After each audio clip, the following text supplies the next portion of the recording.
Yon mga boss, tayo papasyal na ulit ngayong araw ng linggo. Welcome na naman sa panibagong araw ng buhay ng iba. Tayo ngayon ay sisimba ngayong araw ng linggo. Ay ito na ang nakaugalian natin. At ito lang yung may bibigyan na oras natin sa ating pamilya. At tayo puro trabaho, Lunes hanggang Sabado. At yun, ay di tayo magdadasal muna ng kaunti kasama ang ating batang makulit. At palagi lang magdasal, iwasan maglulo. Magpasalamat sa Panginoon sa ating biyayang natatanggap araw-araw. Ay siya, tara na, tayo mamamasyal na kaunti. Ay siya, tipiflex ko lang ang aking batang kasamang are. Ay talagang napakakulait pero ako'y masaya. At tari binigay sa amin Panginoong may kapal. Ay siya, tara na. Ay bago tayo mamasyal, ay di tayo muna yung magtitirik ng kapirasong at kita nyo naman ang batang are ay sinugkad dali-dali naman agad.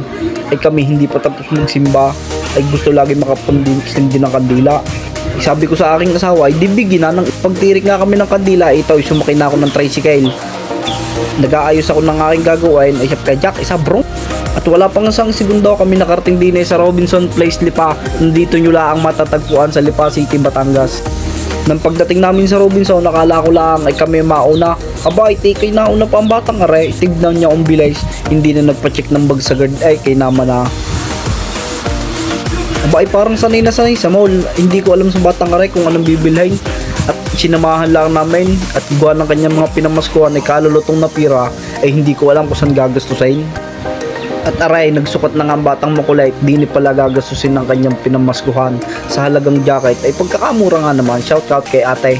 Sana ang video nga rin makarating sa iyo at nang iyong ma-share. Sana ako inyo rin mapalaw at subscribe at sana inyong bantayan lagi ng aking mga video. Baka makawala, hindi ko alam kung saan kukunin niyon. Ayaw, hindi nakapagsukat ng ang batang aray. Ay, tuwan-tuwa, ay tignan nyo naman. Ay, yung baga namang kasya agad ang unang sukat. Ay, iwan ko din nga sa inyo. Pero talagang napakamura din eh. Ay halagang 350 lang. May jacket ka na ng musgear. Abay isang ka pa. Ay siya, tara tayo kakain na. Let's go! At nandun na nga kami sa pinakamaboritong part ng buhay namin, ang pagkain. Ay siya, di shoutout din sa Greenwich. Greenwich, baka naman. Shoutout din sa mga nagtatrabaho sa Greenwich, sa mga fast food. Napakalaking salamat po sa inyo sa maghapon yung pagtatrabaho. Alam kong pagod na kayo pero pinagsisibihan nyo pa rin ang aming buhay. Maraming salamat lagi sa nanonood ng aking video. Sana inyo akong i-follow, subscribe at i-like.